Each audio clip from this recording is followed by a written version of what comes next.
جیسا شکران نعمت میرے مولا حسین نے کیا. اور عبادت کی منزل پر اگر ہم صبر کو دیکھیں تو عبادت بھی اتنی پریشانیوں مصیبتوں میں کہ ہزاروں اور لاکھوں زخم کھا کے مولا گرے، لیکن عبادت کا جب وقت آیا تو اپنے سر کو سجدے میں رکھ دیا. اور اسی طرح سے کربلا کی ہم دوسری مثال لیں اگر اپنے امام، چوتھے امام کی، امام زین العابدین علیہ السلام کی، کہ پوری زندگی آپ کی صبر اور شکر ہے. اور یہ بہت وسیع موضوع ہے، لیکن 2 جملوں میں آپ کے لیے عرض کروں کہ شام غریباں کا وہ سجدہ، امام زین العابدین جنہیں سید الساجدین کا لقب ملا، جنہیں زین العابدین کہا گیا، سجدوں کی زینت، عبادتوں کی زینت. سب سے طویل سجدہ مولا کی زندگی کا کیا ہے؟ شام غریباں کا سجدہ، جو جلے ہوئے خیموں کی راکھ پر میرے مولا سید سجاد نے جو سجدہ ادا کیا کہ ماؤں بہنوں کے سروں پر چادریں نہیں ہیں، عزیزوں کے لاشیں بکھرے ہوئے ہیں، باپ کا سر نو کے نیزہ پر ہے. امام سید سجاد نے اتنا طویل سجدہ ادا کیا شام غریبہ میں کہ اس سجدے کو مولا نے صبح فجر کے سجدے سے ملا دیا.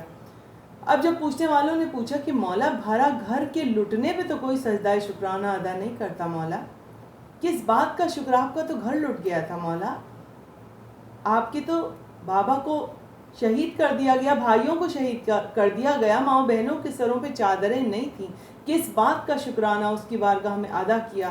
تو میرے مولا نے جو جواب دیا وہ جواب یہ تھا کہ میں نے اس رب العزت کا اس بات پر شکر ادا کیا کہ اے پروردگار عالم، تو نے اپنے سب سے بڑے امتحان کے لیے مجھ سید سجاد کو چنا.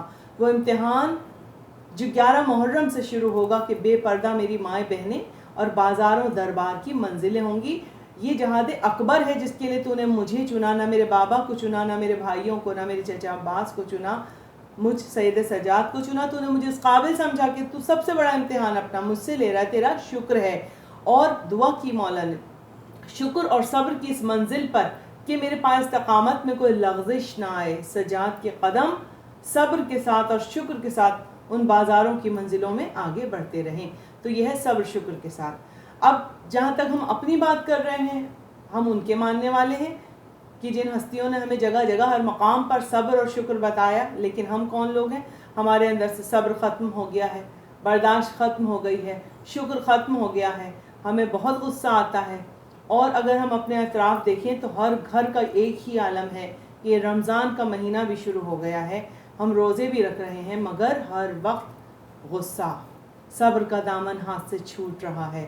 آپ رمضان کے مہینے میں اگر ہم گاڑی لے کر باہر نکل جائیں سڑکوں پر، آپ جگہ جگہ دیکھتے چلیں گے کہ بس اسٹاپ پہ جھگڑا اور لڑائیاں ہو رہی ہیں. کسی نے آپ کی گاڑی سے اپنی گاڑی کو آگے نکال لیا تو آپ اس کے ساتھ جو ہے دست و گریباں ہو گئے اور آپ لڑائی جھگڑا شروع کر دیا. کہیں لائنوں میں لگ کے کوئی چیز خریدنی پڑی تو صبر کا دامن آپ کے ہاتھ سے چھوٹا چلا جا رہا ہے اور آپ لڑنے جھگڑنے کے لیے تیار بیٹھے ہیں. آپ غصہ نہیں کنٹرول کر پا رہے، نفس پہ قابو نہیں کر پا رہے.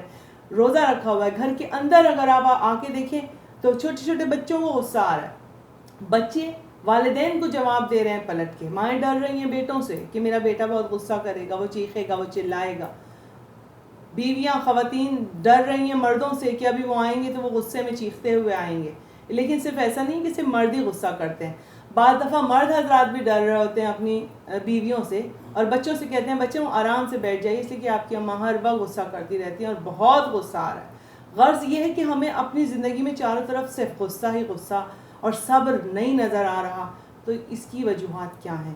ہمیں چاہیے، دیکھیں ویسے تو اگر ہم دیکھیں تو گلوکوز لیول ہمارے جسموں سے رمضان میں کم ہو جاتا ہے چونکہ روزہ رکھتے ہیں. تو گلوکوز لیول جب کم ہوتا ہے تو انسان کے مزاج میں چڑچڑاپن آتا ہے، غصہ آتا ہے، جھنجھلاہٹ آتی ہے اس کو. اب کمال یہ ہے آپ کا کہ آپ کو غصہ آ رہا ہے لیکن آپ اس کو کنٹرول کریں، آپ اپنے نفس پہ قابو پائیں، آپ اپنے غصے پہ قابو پائیں. بس یہی کمال ہے کہ اس ایک مہینے میں اگر آپ نے اس کی پریکٹس کر لی، اپنے غصے کو پی جانے کی پریکٹس. غصہ آ رہا ہے لیکن آپ اس کو پی جائیں، آپ اس کا اظہار نہ کریں، آپ اپنے نفس پہ قابو، تو پورا سال آپ کا زندگی میں بہت خوبصورت اور بہت اچھا گزرے گا. تو ہمیں چاہیے کہ ہم رمضان میں اپنے غصے کو کنٹرول کریں، غصے پہ قابو پائیں، ہم صبر کا دامن ہاتھ سے نہ چھوڑیں اور اپنے تمام فیصلوں کو، ہمارا کسی نے حق غصب کر لیا، ہماری کسی نے پیسے لوٹ کے کھا لیے، ہماری بہت ساری چیزیں، ہم پہ ظلم ہو رہا ہے، ہم اپنے ہر فیصلے کو اللہ تعالیٰ کے اوپر چھوڑ دیں. خود سے اس کا فیصلہ نہ کریں، ہم اللہ پہ چھوڑ دیں. مالک میرے اور اس کے درمیان یہ بات ہوئی، یہ معاملہ ہوا، اب میں اس کا فیصلہ اپنا انصاف تیرے اوپر چھوڑ رہی ہوں یا چھوڑ رہا ہوں. تو اللہ جس کا انصاف لیتا ہے نا، جب اللہ بدلہ لیتا ہے تو پھر اس کی لاٹھی بہت بے آواز ہوتی ہے، اور پھر اس سے زیادہ مضبوط انسان کوئی نہیں ہوتا جس کا حامی و ناصر پروردگار عالم خود بن جاتا ہے. تو پھر وہ آپ کو آپ کا اس کا اجر، آپ کے صبر کا اجر اور اس فیصلے کا اجر کہ آپ نے صبر کیا اور اس پر چھوڑ دیا، پھر اللہ آپ کو اس دنیا میں بھی اس کا اجر عطا فرماتا ہے اور آخرت میں تو بے حساب اجر عطا فرماتا ہے جس کا آپ تصور بھی نہیں کر سکتے، جس کا آپ اندازہ بھی نہیں لگا سکتے. تو ہمیں صبر کرنا چاہیے، ہمیں غصہ ختم کرنا چاہیے اپنے اندر سے، ہمیں برداشت اور تحمل پیدا کرنا چاہیے. آپ دیکھیے غصے والے لوگ جو ہوتے ہیں نا، ان کے چہروں سے مسکراہٹ ختم ہو جاتی ہے. یہ ایک مومن کی نشانی نہیں ہے. مومن کہتے ہیں، ہمارے ائمہ نے ہمیں یہی درس دیا، ہر وقت ایک دل فریب سی مسکراہٹ آپ کے چہرے پر. کہتے ہیں نا انسان کے اعمال اس کے چہرے پہ آ جاتے ہیں. تو جو بہت غصے والا، اور جو غصے والا انسان ہوتا ہے جو صبر نہیں کرتا، تو پھر وہ اپنا ہی نقصان کر رہا ہوتا ہے. غصے میں ہر فیصلہ اس سے غلط ہوتا ہے، اپنی فیملی کے لیے وہ خطرناک ہوتا ہے، وہ رول ماڈل نہیں ہوتا، اس کی فیملی اس سے اتنا خوش نہیں ہوتی کہ جی آ رہے ہیں اور پورے گھر کو تہس نہس کر دیں گے غصے کے عالم میں، چاہے باپ ہو، بیٹا ہو، بیٹی ہو، بیوی ہو، شوہر، کوئی بھی ہو. غصہ آپ کو برین ہیمریج ہو سکتا ہے، آپ کا ہارٹ اٹیک ہو سکتا ہے، آپ کے دل پہ اثر پڑ سکتا ہے. تو آپ ہر حالت میں صبر کا دامن شکر کے ساتھ تھام کے رکھیے.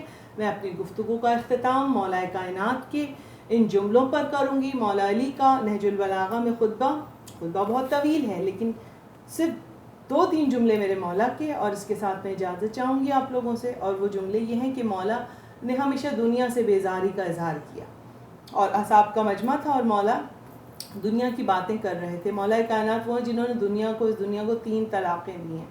انہیں دنیا کبھی پسند نہیں رہی. انہوں نے ہمیشہ کہا دنیا کے پیچھے مت بھاگو، یہ فریب ہے، یہ دھوکہ ہے. تو اصحاب نے پوچھا کہ مولا اس دنیا میں کوئی چیز ایسی ہے جو آپ کو پسند ہو؟ آپ نے ہمیشہ اس دنیا سے بیزاری کا اظہار کیا ہے، کوئی چیز ایسی جو آپ کو پسند ہو؟ تو آپ کے مولا کائنات میرے مولا علی نے فرمایا، ہاں دنیا میں 6 چیزیں ایسی ہیں جو مجھ علی کو پسند ہے.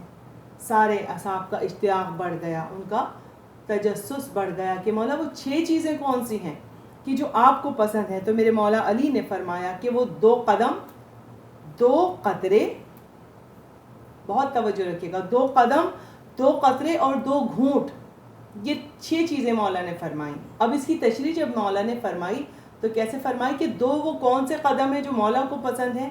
ایک وہ قدم کہ جو عبادت، کوئی بھی عبادت انجام دینے کے لیے آپ کا اٹھتا ہے، اس رب کی بارگاہ کی طرف جاتا ہے. ایک اٹھتا ہوا وہ قدم جو عبادت کو انجام دینے کے لیے جاتا ہے، پہلا وہ قدم. اور دوسرا وہ قدم کہ جو آپ اپنے اعزاء اقربا، اپنے عزیزوں کے، اپنے دوستوں کے احوال کے پوچھنے کے لیے، ان کی مزاج پرسی کے لیے، ان کی عیادت کے لیے، ان کی خیر و عافیت معلوم کرنے کے لیے چل کر جب آپ ان کے گھر جاتے ہیں، ان کی طرف جاتے ہیں، وہ قدم اٹھاتے ہیں، تو وہ دوسرا وہ قدم مولا علی کو پسند ہے.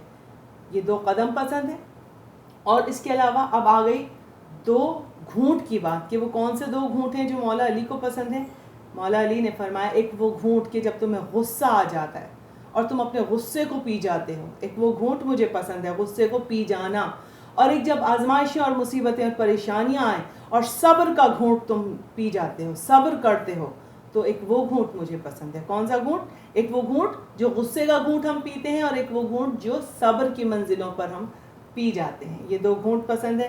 اب تشریح کی کہ مولا وہ 2 قطرے کون سے ہیں جو آپ کو پسند ہیں. تو مولا کائنات امیر المومنین نے فرمایا کہ ایک وہ قطرہ جو کسی شہید کے بدن سے خون کا پہلا قطرہ جو ٹپکتا ہے اللہ کی راہ میں، ایک وہ مجھے بہت پسند ہے.